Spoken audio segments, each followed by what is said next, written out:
उनके गाए हुए गानों पर न जाने कितने बार आप थिरके होंगे, न जाने कितने बार आपके जुबान पर उनके गाए गाने आए होंगे। हो सकता है कि कई बार आपको पता भी ना हो कि ये किसका गाया हुआ गाना है जो आपकी जुबान पर, आपके दिमाग पर चढ़ा हुआ है। वैसे उनके चाहने वालों के बीच में वो सुपरस्टार है, बल्कि सुपरस्टार नहीं, पावर स्टार है। सुपरस्टार तो आप बहुत सारे लोगों से मिले होंगे, लेकिन आज आपको मिलवाते हैं पावर स्टार से। और अब तो इस पावर स्टार की व्याख्या एक दूसरे तरीके से होने लगी है कि वो स्टार जो पॉलिटिकल कॉरिडोर्स में भी अब पावरफुल होने की तरफ बढ़ चला है। पवन सिंह हमारे साथ मौजूद हैं, बहुत स्वागत करते हैं उनका TV9 भारतवर्ष पर। बहुत बहुत धन्यवाद सर, जो आपने इतना सम्मान के साथ मुझे अपने चैनल पे बैठाया। तो सबसे पहले मैं अपनी जनता को और आपको मेरे तरफ से सादर प्रणाम है। सादर प्रणाम, अभिवादन आपको। और जिस तरीके से माथे पे तिलक लगा हुआ है, अभी हम आपका इंतजार कर रहे थे, पता चला आप अपनी तमाम व्यस्तताओं में से वक्त निकालकर थोड़ा शरीर पर ध्यान देने के लिए भी गए हुए थे, जिम गए हुए थे। जी सर। तो ये रेगुलरली कर लेते हैं इस व्यस्तता में आप? छूट जाता है, लेकिन कोशिश रहता है कि सर कर लें, क्योंकि शरीर है तो सब कुछ है। तो ये कब रियलाइज हुआ आपको, शुरू से या ऑफ लेट? नहीं, बहुत पहले से। ये तो आदत सी हो गई है ना, 15-16 साल से। 15-16 साल से लगातार आप शारीरिक सौष्ठव पे ध्यान दे रहे हैं। जी सर। तो ये कई बार ऐसा लगता है कि बॉडी को लेकर आदमी कई बार बेध्यानी में, बेख्याली में ऐसी चीजें भी करता है जो बाद में रियलाइज होती हैं कि यार ये तो बड़ा अब्यूज किया हमने बॉडी को। ये क्या है ना, किसी चीज की देखिए आदत होती है। जैसे अभी मैं 15-20 दिन से जिम मेरा बंद था, तो जिस दिन जिम नहीं होता है ना, एक्सरसाइज नहीं होता है या वर्कआउट, मतलब मेहनत नहीं होता है ना, तो लगता है कि यार कुछ मिसिंग है, कुछ मिस कर रहा हूँ क्या, कुछ भूल गया है क्या, गुम हो गया है क्या। तो एक्सरसाइज थोड़ा हो जाता है तो सर कॉन्फिडेंस आ जाता है। तो गांव में आपका, आरा से आप निकले एक गांव से, और उसके बाद आपके चाचा जी ने आपको संगीत से इंट्रोड्यूस कराया और फिर यहाँ तक आप पहुँचे। कभी किसी समय पहले आपको लगा था कि I am going to make it big, या चीज़ें होती चली गई आपके साथ? सर हमारे चाचा गुरु हैं श्री अजीत सिंह जी, और मेरा जन्म जिस गांव में हुआ वहाँ से तो हमारे लिए सपना ही था कि आज हम यहाँ बैठे हैं। तो हम मेहनत, यही कहेंगे कि हम मेहनत करते गए और हमार जनता के आशीर्वाद मिलते गए, और आज हम आप सबके सामने ऐसे बैठ के बात करते हैं। तो ये मेरे लिए सौभाग्य है। मेहनत करते गया, जनता का आशीर्वाद मिलते गया, और आज आपका भाई यहाँ बैठा है सर, और कोई ये नहीं है। तो ये आपने जब पढ़ाई लिखाई आप कर रहे थे तो उधर मन लग रहा था कि नहीं लग रहा था? सच पूछिए तो नहीं लग रहा था। एक ठो कहावत कहल गिल बना हमरे भोजपुरी में कि जौने रोगिया के भावे तौने बैदा फरमावे। तो 6 साल की उम्र में ही मेरा संगीत का सफ़र शुरू हो गया, और जब भी हम स्कूल जाते थे तो पढ़ाई तो करता ही था, मन नहीं लग रहा था। लेकिन कभी कभी ऐसा होता था ना, महीना में 1 हफ्ता या 10 दिन या 12 दिन या 5 दिन कि पढ़ाई को लेके सीरियस हो जाते थे? नहीं, जैसे हम स्कूल गए हैं और चाचा ने कोई कार्यक्रम शाम को ले लिया है, दूर जाना है, स्कूल गए हैं, तो खबर आता था कि पवन जी आपके चाचा जी आए हैं, आपको कहीं जाना है, लेके जाएंगे वो। तो हमको चाचा शो में लेके चले जाते थे, तो हम भी खुशी हो जाते थे कि चलो यार, मास्टर साहब जो क्वेश्चन दिए थे उसका आंसर बताना था, वो तो याद है नहीं, तो अच्छा है कि मार खाने से बच गया। अच्छा, जो रोगिया को भावे वही वैद्य फरमावे। मतलब रोगी को तो जनरली ये होता है कि उसको बदपरहेजी अच्छी लगती है, लेकिन वैद्य भी वही दे रहा है, ये बात पवन सिंह कह रहे हैं। लेकिन जब आप इतने बड़े स्टार हो गए और अब आपको तमाम दूसरे डायमेंशंस में भी आपके लिए रास्ते भी खुले हैं और चैलेंजेस भी हैं, तो एक बात जाननी आपसे बड़ी ज़रूरी है, क्या ज़्यादा आसान है आर्टिस्ट के तौर पर अपना काम करना या पॉलिटिकल आदमी के तौर पर जिंदगी जीना?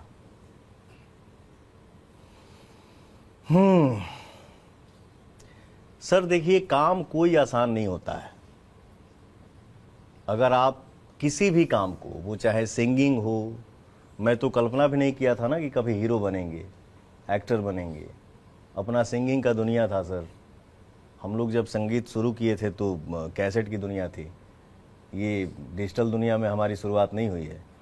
हमारी शुरुआत तब हुई थी जब कैसेट का ज़माना था। ए साइड बी साइड। जी सर। ए का फर्स्ट, बी का लास्ट, उसी पे कैसेट सुपर हिट होता था। हाँ। तो काम आसान कोई नहीं होता है, लेकिन सर अगर आप ठान लें कि हमको ये करना है, मुझे वहां पहुंचना है, तो रास्ता है ना सर, कहीं ऊपर नीचे खाई बराबर। लेकिन इंसान जब ठान लेगा कि मुझे वहां जाना है तो वो जाएगा ही जाएगा। लेकिन हाँ, उसमें जनता का आशीर्वाद सबसे महत्वपूर्ण है, क्योंकि बिना उनके आशीर्वाद के कुछ नहीं हो सकता सर। तो सिंगिंग भी कठिन है, एक्टिंग भी कठिन है। नहीं, आसान तो देखिए कुछ भी नहीं है जीवन में, ये बात सच है। Life in itself is a struggle. हाँ, लेकिन ज्यादा आसान क्या है और ज्यादा मुश्किल क्या है आपके हिसाब से? ज्यादा आसान तो कुछ नहीं है सर, कठिन तो सब तो है। पॉलिटिक्स भी आपको वैसा ही लग रहा है जैसे आपको? जब हम संगीत शुरू किए और एक्टिंग में जब इन किए, तो भी सवाल उठा कि सर आपको आसान क्या लगता है? वो आसान है या ये आसान है? एक साथ दो काम कैसे करेंगे? तो सर ये समय होता है जो करवाता है आपसे, जो करवाता है, हर किसी से करवाता है, सिर्फ पवन सिंह ही नहीं। ये बात हर इंसान पे लागू होता है। तो जो लग रहा था कि एक सिंगर कैसे एक्टिंग को संभालेगा, तो वो दोनों काम जब हम संभाल लिए अपने जनता के आशीर्वाद से, तो सर ये जो तीसरा काम है, इसको भी आदमी संभाल लेगा। ये कॉन्फिडेंस तो आपका। लेकिन आपने ही कई बार अपने ट्वीट्स में इस बात का जिक्र किया, अपने कम्युनिकेशन में, कि मैं विचारधारा की वजह से आ गया हूँ, मैं लोगों से जुड़ा रहना चाहता हूँ, लेकिन चुनाव लड़ूं ये मेरे लिए मैंडेट नहीं है, आवश्यक नहीं है, एसेंशियल नहीं। नहीं, मैंने अपने एक्स पे पोस्ट किया था सर कि मैं विधानसभा चुनाव लड़ने के लिए पार्टी में इन नहीं किया हूँ। मैं तो एक शो में था ना, मुंबई फिल्म सिटी में मेरा जो एक शो चल रहा था, राइज एंड फॉल, जिसको हमारी जनता ने क्या सराहा सर, क्या प्यार मिला मुझे। तो मैंने तो 2 ही हफ्ता का टाइम दिया था कि मैं 2 हफ्ता से ज्यादा रुक नहीं पाऊंगा। लेकिन शो में बहुत ये हुआ कि सर रुकिए रुकिए रुकिए, प्लीज रुक जाइए। लेकिन मैं वहां से यही बोल के निकला कि हमारे बिहार में चुनाव होने जा रहा है, तो मैं चाहता हूं कि मैं अपने जनता के बीच जाऊं, मिलूं जुलूं, अपनी बातें शेयर करूं, उनकी बातें सुनूं और उनके साथ थोड़ा समय बिताऊं। नहीं तो आप ये विधानसभा चुनाव तो लड़ना चाह नहीं रहे थे? नहीं सर, आप तो लोकसभा का दिमाग में रखकर चल रहे थे। जब हमारी जनता और मेरी माँ का आशीर्वाद, जब लोकसभा चुनाव हम लड़ गए, तो हम विधानसभा चुनाव क्यों लड़ेंगे सर? तो फिर क्यों आए आप विधानसभा चुनाव के लिए? सर, जिस पार्टी से हम जुड़े हैं, उसका आदेश हो गया। आदेश का पालन करना तो हमारा फर्ज है ना सर। तो पार्टी से जुड़े हुए हैं इसलिए आदेश हो गया, पालन करना फर्ज है। तो फिर उस समय भी तो आपको ये आदेश हुए होंगे कि आसनसोल से विड्रॉ मत करो। अच्छा चलो विड्रॉ कर लिया है तो उधर जाके काराकट में मत लड़ो हमारे प्रत्याशी के सामने, ये सब तो कहा गया होगा तब भी आपसे, तब क्यों नहीं मानी बात आपने? सर मैंने बोला ना, सब समय करवाता है। कभी मान लीजिए हमारे मित्र हैं, उनसे अच्छा है, कभी खटपट हो गया। लेकिन हाँ, इंसान को इतना जरूर बना के रखना चाहिए कि खटपट होने के बाद अगर प्रेम होता है फिर से, तो नजर से नजर मिला के बात करें। तो वो समय था सर। मेरी माँ का जब आशीर्वाद मिल जाता है ना सर किसी काम के लिए कि बेटा तुमको ये करना है, तो मुझे लगता है कि मेरे शरीर में अगर सांस जब तक है, तो माँ का कहा हुआ बात कोई टाल नहीं सकता है। पवन सिंह के जरिए, पवन के जरिए, एक बेटा के लिए। तो वो समय था सर जो मैंने ऐलान किया था कि मैं चुनाव लड़ूंगा। मेरा टिकट भी अनाउंस हो गया। मैं तो पहले ये सब बात शेयर कर चुका हूं, लेकिन हमारे गाना को मुद्दा बना दिया गया। मैं एक गाना गा दिया था, कलकतिया। जन जा कमाए कलकतिया राजा, मार ली सवतिया मतिया राजा। तो उस गाने को लेके ऐसा माहौल क्रिएट कर दिया गया, ऐसा माहौल बना दिया गया कि जैसे लगा कि मतलब इस हिंदुस्तान का पहला सिंगर हूं जो मैंने बंगाल पे गाना गा दिया। मैं तो ये खुलेआम बोला था कि कौन सा ऐसा सुपरस्टार सिंगर है जो बंगाल के ऊपर गाना नहीं गाया है। और ये बंगाल टारगेट थोड़ी होता है सर कि मैंने बंगाल को टारगेट करके ये गाना गाया। वो तो राइटर का एक भाव होता है। जैसे मैंने लॉलीपॉप मैंने गाना गाया सर, जो पूरे विश्व में प्रसिद्ध है। उस गाने में कहां कहां का नाम नहीं है, आरा, बलिया, छपरा, भभुआ, मोहनिया।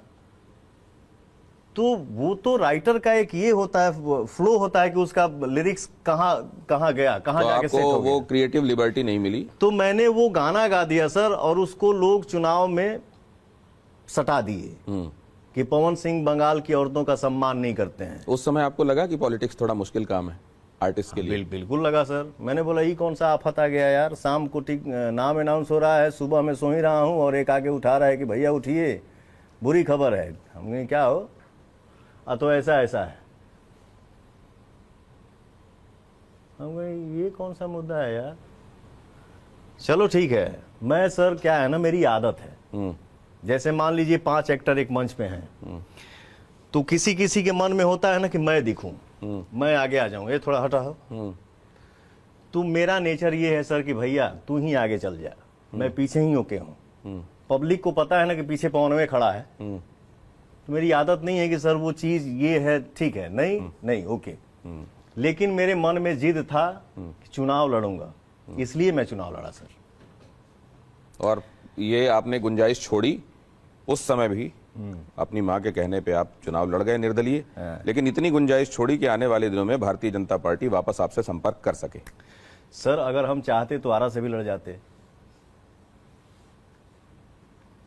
लेकिन मैं चुनाव वहां से लड़ा जहां सीधे सीधे भारतीय जनता पार्टी के साथ आपका मुकाबला नहीं था। नहीं था। आप तो बहुत कुछ जानते हैं सर। मैं नहीं, लेकिन असर तो वहां भी हो गया ना, आपके बगैर वहां से लड़े भी वो हो गया जिसका डर था। मुझे देखिए क्या है ना, मेरी जनता जो है, मैं अपने जीवन में सबसे ज्यादा देवी गीत गाया हूं। मैं अपने जीवन में सबसे ज्यादा छठ का गीत गाया हूं। तो देवी गीत और छठ का गीत जो है ना, ये भजन हमारी माताएं बहनें सुनती हैं। और जो मैं भजन गाता हूं तो सर यहां से निकलता है, सिर्फ यहां से और यहां से नहीं। तो लिपस्टिक वाले गाने कहां से निकलते हैं? सर देखिए, धीरे धीरे बढ़ेंगे सर, अभी हम लोग भजन पे हैं। अच्छा ठीक। तो माताएं बहनें जिस कलाकार को आशीर्वाद देती हैं, हमार भैया, चाचा, बाबा, दादा, जे भी हमके आशीर्वाद देला, वो यहां से देता है। तो मुझे चाहने वाले यहां से चाहते हैं, और मेरे खिलाफ अगर कोई बोलता है तो हमारे चाहने वाले को तकलीफ लगेगा ना सर, वो तो असर दिखेगा ही दिखेगा। यही बात है। और इसीलिए उतने बड़े इलाके में असर हुआ। तो ये इसीलिए आप पावर स्टार हैं इसमें, तो इसीलिए शायद आपका। लेकिन फिर ये बात हुई कि आप प्रतिमा जी के लिए, माता जी के लिए टिकट चाह रहे हैं, आप शायद नहीं लड़ेंगे चुनाव, और फिर ये तमाम ट्विस्ट टर्न्स वहां पहुंच गए जहां आप ही चुनाव में आ गए। तो आपने पहले डिक्लाइन किया कि मैं नहीं लड़ना चाहता विधानसभा? नहीं, मैं अम्मा के लिए बात हुई, माँ के लिए, तो मैंने बोला कि देखिए क्या है, जो समय है अभी, जो मेरी माँ का एज है, वो उतना दौड़ धूप नहीं कर पाएगी। तो मैंने वहाँ क्षमा मांग लिया, और मैं बोला मैं पार्टी के साथ हूँ ना, 24 घंटा ऐसे हाथ खड़ा करके ही मिलूंगा। मैं अपने बीजेपी का, एनडीए का मैं एक सच्चा सिपाही हूँ, ठीक है। तो मैं 24 घंटा हमसे मेहनत करवाइए ना, मैं करूंगा। और हमसे विधानसभा चुनाव अभी मत लड़वाओ जा, मेरी यही बात हुई सर। लेकिन मैं एनडीए के साथ हूँ, दिल से हूँ, दिमाग से नहीं। क्योंकि मैं कोई भी काम अपने जीवन में करता हूँ या किया हूँ या कर रहा हूँ, चाहे कितना भी आफत आ जाए सर, कितना भी विपत्ति आ जाए, मैं दिमाग से कोई काम नहीं करता। दिल से काम मैं जो भी करता हूँ वो दिल से करता हूँ। नहीं, तो ये तो इमोशनल लोगों की पहचान होती है। और लेकिन एक चीज फिर आप जब ये भी कहते हैं कि दुश्मनी में भी आप इस बात की गुंजाइश रखते हैं कि कभी सामने पड़े तो निगाह मिला सकें, तो वैसे में फिर आप ये बात घर पे लागू क्यों नहीं रख पाए? सर, मैंने ये बात बोला ना कि अगर हम आपसे, हमारी आपसे कुछ खटपट अगर होती भी है तो इंसान को इस तरफ से भी और उस तरफ से भी एक कड़ी जरूर बचा के रखना चाहिए, जिससे जब आदमी फिर से नज़र मिलाए या फिर दोबारा दोस्ती होने की संभावना हो तो आदमी नज़र से नज़र मिला के बात करे। कुछ ऐसा काम हमारे तरफ से ना हो जाए, कुछ ऐसा काम आपके तरफ से ना हो जाए कि जिंदगी में कभी नज़र मिले तो ऐसे नज़र ना मिले, ऐसे नज़र मिले। तो सर, इस जो आपने इशारों, ताली दोनों हाथ से बजती है। जी सर, एक हाथ से ताली नहीं बजती। आपने जो इशारों में ही मेरे से जो अभी हमको सुनाए आप या पूछा मेरे से, तो इस पे मैं सिर्फ और सिर्फ यही बोलूंगा सर, इस पे मेरा नो कमेंट्स ही है, लेकिन इतना जरूर बोलूंगा एज ए इंसान, इंसानियत के नाते, कि सच क्या है क्या नहीं वो होता है ना, हम लोग बचपन से एक बात सुनते आए हैं कि सच्चाई छुपता नहीं है। तो सत्य क्या है असत्य क्या है जनता के बीच में और जनता के सामने एक न एक दिन आएगा ही, और उस दिन महसूस हो जाएगा कि पवन सिंह क्या है और सामने वाला क्या है। इससे ज़्यादा हमको बोलने की जरूरत नहीं है सर। तो अब क्योंकि इसके ये तो एक तो इसका आपका प्राइवेट पक्ष है जी, दूसरा इसका एक पब्लिक डिस्कोर्स भी है, क्योंकि आप जो हैं अब पब्लिक फिगर हैं और आप लोगों के बीच में उठते बैठते हैं, आपका हाव भाव, चलना उठना बैठना, ये सारा अंदाज लोगों के बीच में चर्चा का विषय रहता है। तो फिर चर्चा का विषय ये भी है कि जो पवन जी अपनी माता जी को इतना मानते हैं, महिलाओं के लिए इतना सम्मान उनके दिल में है, फिर वो मतलब ऐसी क्या बात थी जिसको समझा नहीं पाए घर पे, और क्योंकि उनकी बात तो मानी जाती होगी घर पे भी, तो ऐसी कौन सी बात है जो समझा नहीं पाए और जिसको लेके फिर बातें पब्लिक में आ गई? इस पे सर हमसे नहीं बुलवाइए तो ही अच्छा है। आपका लेकिन एक लाइन मुझे याद आ रहा है, आपने कहीं कही थी ये बात कि महिला अगर आंसू बहा दे तो लोग फिर कारण पे नहीं जाते। जी सर। और केवल फिर पुरुष विलेन हो जाता है। जी, अब वो आपके सामने चुनाव यही बात है ना सर। मैं हर महिला की बात नहीं कर रहा हूं। मैंने बोला ना कि मेरे ऊपर माता बहन का आशीर्वाद है, हर वर्ग का आशीर्वाद है। मुझे हर कोई चाहता है सर, हर कोई आशीर्वाद देता है। लेकिन होता है ना, किसी ने कोई पोस्ट किया था कि औरत तो अपने बात बात पे आंसू गिरा देती हैं, लेकिन मर्द एक ऐसा स्थान है सर जहां पे एक मर्द की बात आती है, लाख टेंशन आ जाए, लाख दुनिया जीवन में तकलीफ आ जाए, कुछ भी हो जाए, उसके बावजूद भी उसको घर को लेके चलना पड़ता है, घर को संभालना पड़ता है।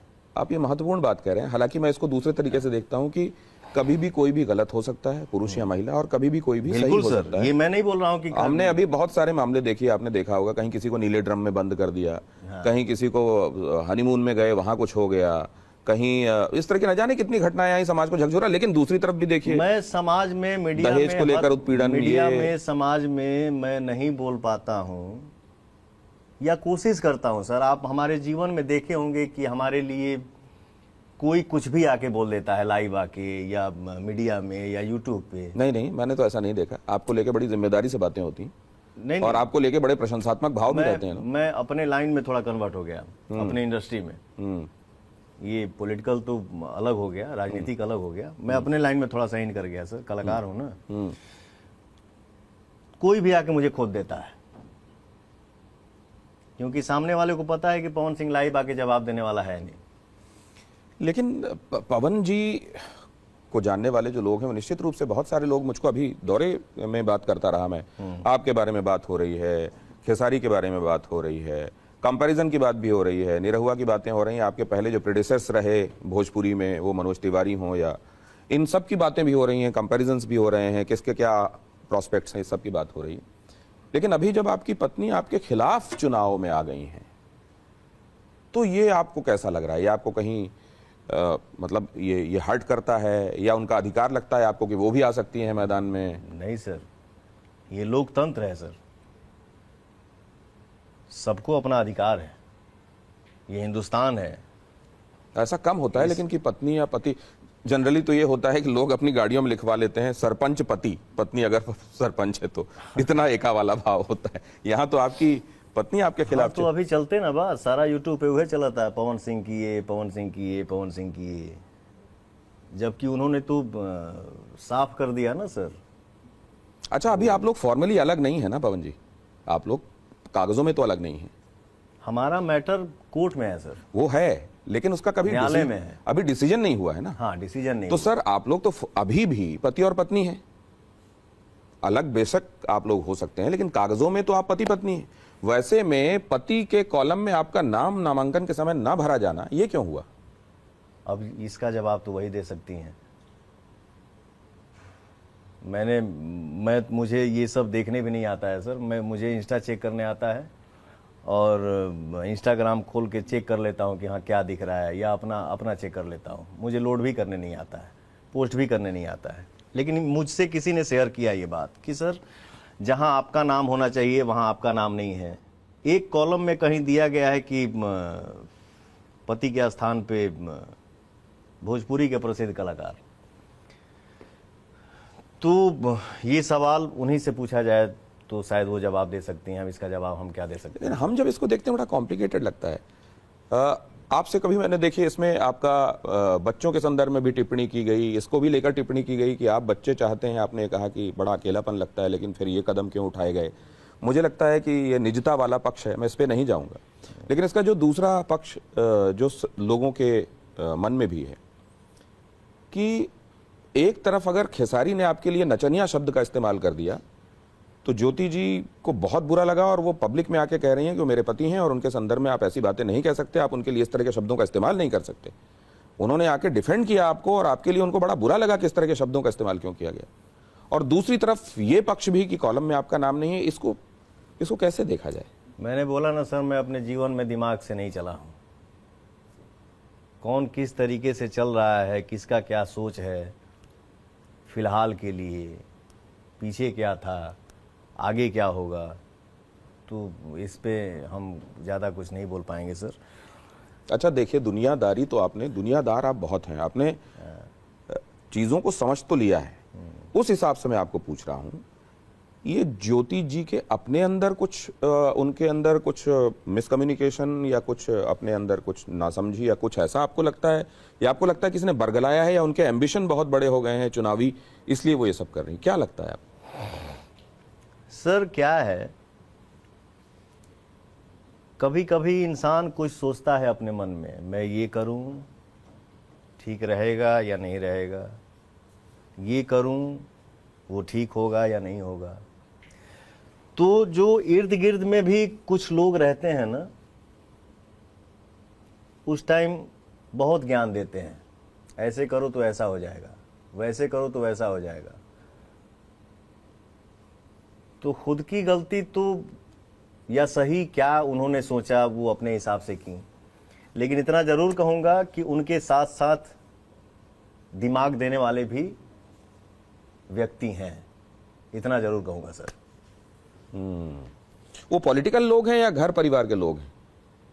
क्योंकि बीच में जनसुराज के संस्थापक के साथ मीटिंग भी हुई, बड़ी लंबी मीटिंग हुई उनकी। कुछ पॉलिटिकल लोग भी हैं, कुछ नॉर्मल लोग भी हैं। अब बाकी उनकी जनसुराज में प्रशांत भैया से क्या बात हुई, क्या नहीं हुई सर, इसके बारे में हमको जानकारी नहीं है। अब वो लोग अंदर क्या बात किए क्या नहीं, उसके बारे में हम क्या बता सकते हैं। आपको लगता है कि मतलब जब आप अब देखिए, अब ये एनालिसिस तो आप करने लगे होंगे कि आपके मजबूत पक्ष क्या हैं, आपके चुनाव प्रॉस्पेक्ट्स क्या दिखाई दे रहे हैं, करते ही होंगे। एग्जाम में कोई जाता है तो सोचता है मेरे से कितने क्वेश्चन बन जाएंगे या कितने छूटेंगे, क्या होगा, पास होऊंगा या टॉप करूंगा या फेल होऊंगा या सप्लीमेंट्री आएगी। अब जब आपकी पत्नी भी फ्रेम में है, आपकी पुरानी सहयोगी रही, आपके काफ़ी करीबी सहयोगियों में उनका नाम लिया जाता है, अक्षरा जी, वो उनको सपोर्ट कर रही हैं, तो ये सब आपके लिए आपके प्रॉस्पेक्ट्स को ख़राब करने वाला होगा या इससे कोई फ़र्क नहीं पड़ता? क्या होगा क्या नहीं सर, ये जनता सब समझती है सर। ठीक है, ये अच्छी बात है, कोई किसी को सपोर्ट करे या कोई किसी का साथ दे, ये अच्छी बात है, इसमें हम टिप्पणी नहीं कर सकते। इससे आपको कोई फर्क नहीं पड़ता या पड़ता है लेकिन कम से कम उसके बारे में आप जिक्र नहीं करना? एक इंसानियत नाम की भी चीज होती है ना सर। अगर ठीक है, सामने वाले से मेरा बने या ना बने, कल अच्छा था आज अच्छा नहीं है, तो कोई किसी को अगर दुआ दे रहा है, कोई किसी के लिए अगर बोल रहा है कि हम आपके साथ हैं, तो ये अच्छी बात है सर।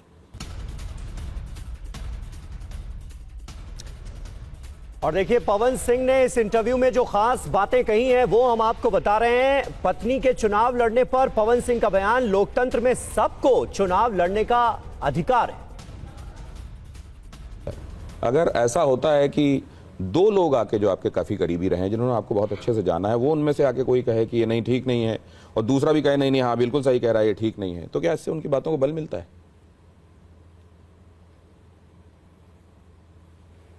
अगर ये चीज सही है और ये भी व्यक्ति यहाँ पे आ जाए, वो भी व्यक्ति यहाँ पे आ जाए, और भी दो चार लोग आ जाए,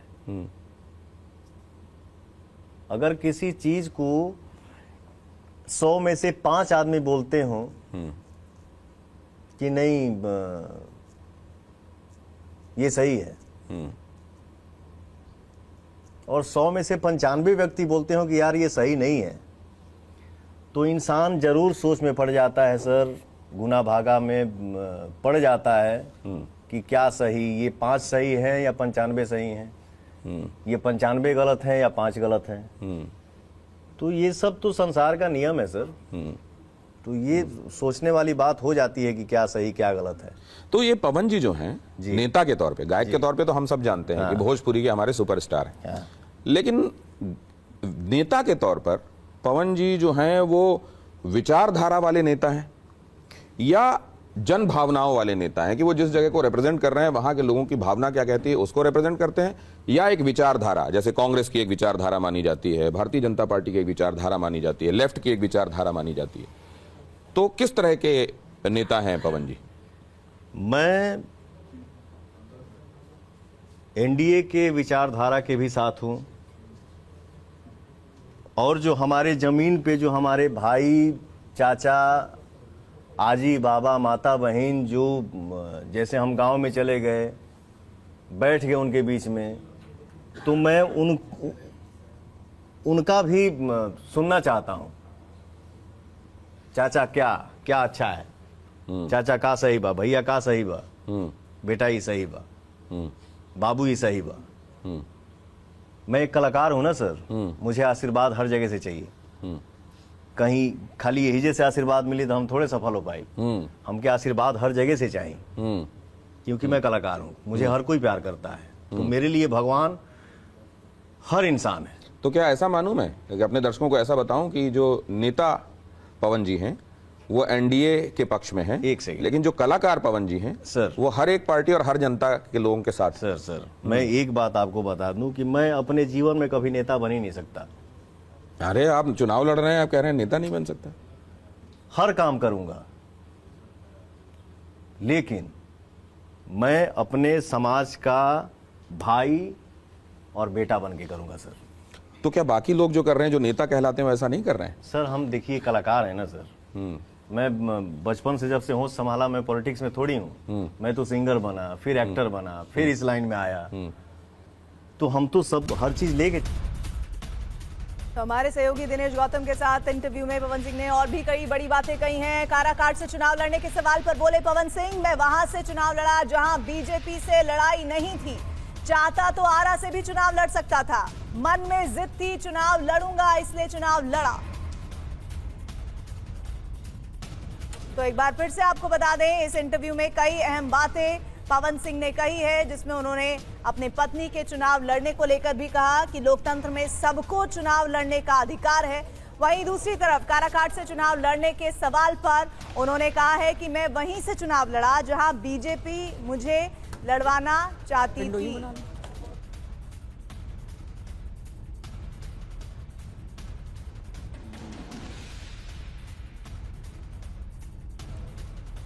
तो आरा से भी चुनाव लड़ सकता था, मन में जिद थी चुनाव लड़ूंगा इसलिए चुनाव लड़ा। और इस बात को लेकर पवन सिंह ने और भी कई अहम बातें इस इंटरव्यू में कही हैं।